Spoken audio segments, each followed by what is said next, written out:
magaalada Caabudwa oo la filayo in maalinta Arbacada uu imaado madaxweynaha Jamhuuriyadda Federaalka ee Soomaaliya ayaa waxa laga dareemayaa qabanqaabo iyo waliba soo dhaweyn wacan ayadoona dadka ay dhalinyarada kala duwan ee magaaladani ay wadaan olole magaalada lagu qurxinayo waxaad arkaysaa meelaha qaarkood dhalinyaro rinjiyeynaysa darbida iyo waliba guryaha meel walbana lagu xaqay calanka dawladda federaalka ee Soomaaliya ayadoona ay dhalinyaradaas yihiin kuwa iskood isku xilqaamay dhanka kale tameel walba waxa ka loolanaya calanka dawladda federaalka ee Soomaaliya ayadoona aan cid u dirsan jirin taasna ay keentay wadaniyad dheeraad ah iyo waliba deeqa qaaday bulshada deegaankani dadka deegaanka ama dadka ololaha wada ee dhalinyarada ah oo dareenkooda uu la qaybsaday telefishinka caalamiga ee Somali Cable ayaa waxa ay noo sheegeen sida ay ugu faraxsan yihiin imaanshaha madaxweynaha Jamhuuriyadda Federaalka ee Soomaaliya iyo waliba qabanqaabada ay wadaan Imaad Bashir aad baan ku salaamay oo maasan tahay sida balan uga qayb qaadanayso soo dhaweynta madaxweynaha Farmaajo saado aragtada waxa ka socda cariga sida weynaan caadeen oo ay dhigayaan bulshada Caawda gaar ahaan xaafadda waxa ka socda olole aad u xoogan oo lagu soo dhaweynayo madaxweynaha Maxamed Farmaajo waxaan rajaynaynaa wacdari lagu soo dhaweeyo shacabka inaga hore ugu soo dhaweeyo mid la mid ah inaan ku soo dhaweeyno anaguna si fiican bay u socotaa hawshii soo dhaweyntii madaxweynaha ما شاء الله وذكرتان على مضى iyo dadka sida ay soo dhaweynayaan diyaar garow baa lagu jiraa marka waxaan sugaynaa waxaan sugnaba waa madaxweynaha waxyaalaha laga qabto maxaa ka sheegay waxa ka mid ah nadaafada iyo amniga meel walba la sugay ma sha Allah dadkii oo dhan yani si walba oo ciidankii oo meel walba amaanka u sugi lahaayeen iyo maxay ahayd kaleeto sida nadaafada loogu dadaalayo magaaladii wada caalam ah wax laga sheegay Caabudwa waxa la yidhi ku soo noqdo wadankiina ku soo noqdo deegaankiina ku soo noqda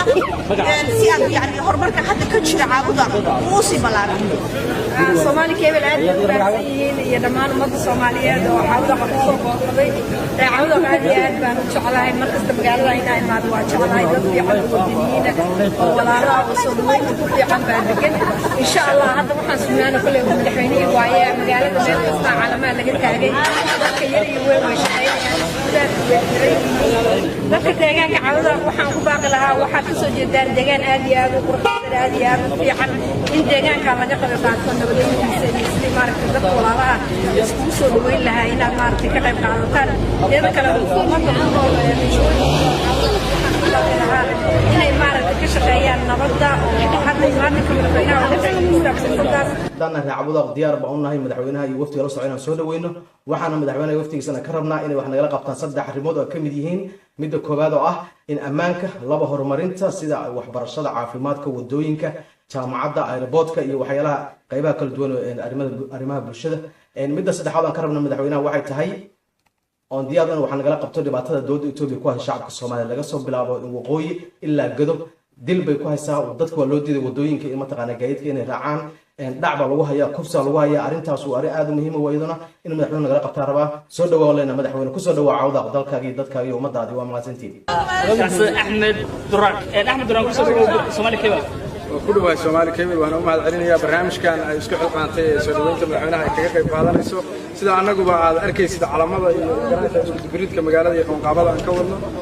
waxa ku muuqata in diyaar garow xoogan ka jira degmada Caawda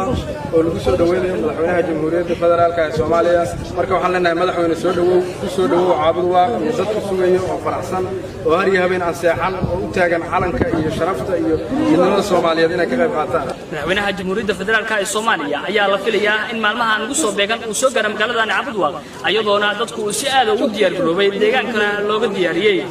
Mahad Bashir Ismaan Somali Cable TV Caabudwa